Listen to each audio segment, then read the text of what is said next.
మహాత్మా గాంధీ జాతీయ ఉపాధి హామీ పథకం పేరును కొనసాగించాలని సిపిఐ జాతీయ ప్రధాన కార్యదర్శి మాజీ ఎమ్మెల్యే రామకృష్ణ డిమాండ్ చేశారు. అనంతపురం జిల్లా సింగనమల నియోజకవర్గం పప్పూరు గ్రామం నుండి బండ్లపల్లి గ్రామం వరకు సిపిఐ నేతలతో కలిసి పాదయాత్ర కార్యక్రమం నిర్వహించారు. ఈ సందర్భంగా వైఎస్ఆర్సీపీ రీజనల్ కోఆర్డినేటర్ రమేష్ గౌడ్ ఆధ్వర్యంలో ఘనస్వాగతం పలికి అనంతరం సంఘీభావం తెలిపారు. కేంద్ర రాష్ట్ర ప్రభుత్వాలు స్పందించి ఇప్పటికైనా మహాత్మా గాంధీ జాతీయ పథకానికి ఉన్న పేరును కొనసాగించాలని కోరారు. ఈ కార్యక్రమంలో రైతు సంఘం నేతలు తదితరులు పెద్ద ఎత్తున పాల్గొన్నారు. అన్నా ఎవరు అన్నా అన్నా అన్నా రాణినా రాణా కొంచెం స్టెప్ అయినా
గాంధీ గ్రామీణ ఉపాధి హామీ పథకాన్ని కొనసాగించాలని డిమాండ్ చేస్తూ గత 3 రోజులుగా పాదయాత్ర నిర్వహిస్తూ ఉన్నాం. ఇవాళ ఈ పథకం ఎక్కడైతే ప్రారంభమైందో ఆ బండపల్లిలో భారీ ఎత్తున భారీ సభ కూడా నిర్వహించబోతా ఉన్నాం. ఈ సభలో సిపిఐ జాతీయ ప్రధాన కార్యదర్శి డి రాజా గారితో పాటు ఆయన పలు రాజకీయ పార్టీల నాయకులు, రైతు సంఘాల నాయకులు, వ్యవసాయ కార్మిక సంఘాల నాయకులు, మహిళా సంఘాల నాయకులు అందరూ కూడా పెద్ద ఎత్తున పాల్గొనబోతా ఉన్నారు. ఇవాళ మేము ప్రభుత్వాన్ని కోరుతున్నదంతా ఒక్కటే. ఎందుకంటే ఇవాళ దేశవ్యాప్తంగా దాదాపు 20 కోట్ల మందికి పైగా పేద వ్యవసాయ కూలీలు, చేతి వృత్తుల వారు, గ్రామీణ ప్రజలు వారందరూ కూడా ఈరోజు ఎదురు చూస్తూ ఉన్నారు. వారందరూ కూడా ఈరోజు వాళ్ళ పుట్టగొట్టే పద్ధతుల్లో మీరు ఇవాళ పథకాన్ని మార్చేశారు. ఒక హక్కుగా ఉన్న పథకాన్ని ఇవాళ మీరు ఒక స్కీమ్గా మార్చి రాబోయే రోజుల్లో దీనికి మంగళం పాడాలనుకుంటా ఉన్నారు.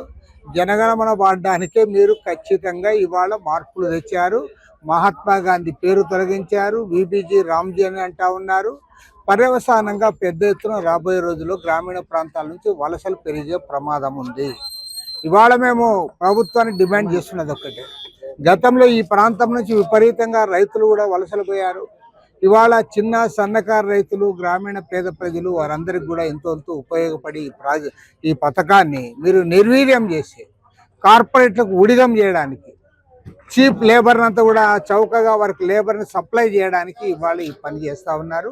ఇందులో పెద్ద కుట్ర దాగి ఉంది. లక్షల కోట్ల రూపాయలు ఇవాళ వారికి మాఫీ చేస్తూ ఉన్నారు కార్పొరేట్లకు. మరోవైపు పేదవాళ్ళకి ఇచ్చే ఈ చిన్న ఈ పథకాన్ని కూడా మీరు రద్దు చేసి మీ దయాదాక్షిణ్యాలపైన వారు బతకాలని మీరు కోరుకుంటా ఉన్నారు. ఏ మాత్రం కూడా దీన్ని సహించేది లేదు. ఇవాళ ఏదైతే ఇక్కడ 3 రోజుల పాదయాత్ర ఉద్యమాన్ని చేపట్టామో ఇది ఏదో ఈ జిల్లా ప్రజలు, రాష్ట్ర ప్రజలకు కాదు, మొత్తం భారతదేశంలో గ్రామీణ ప్రాంతాల్లో ఉన్న 20 కోట్ల మంది పేద ప్రజల కోసం ఈ పోరాటం చేస్తూ ఉన్నాం. ఇది పూర్తయిన తర్వాత రాజా గారితో కూడా సంప్రదించి మేము ఢిల్లీ స్థాయిలో కూడా ఈ ఉద్యమాన్ని ముందుకు తీసుకుపోతాం. ఢిల్లీలో ఇక్కడ నుంచి పోయిన తర్వాత ఢిల్లీ స్థాయిలో దీనికి అన్ని ఏర్పాట్లు చేసి పార్లమెంటు ముందు ఈ ప్రోగ్రాంని ఏదైతే ఈ కొత్త పథకాన్ని నిరసిస్తూ పాత పథకాన్ని మహాత్మా గాంధీ గ్రామీణ ఉపాధి హామీ పథకాన్ని కొనసాగించేటట్టు చేయడానికి ఈ ప్రోగ్రాము అది జరిగేంత వరకు కూడా మా పోరాటం కొనసాగుతుంది.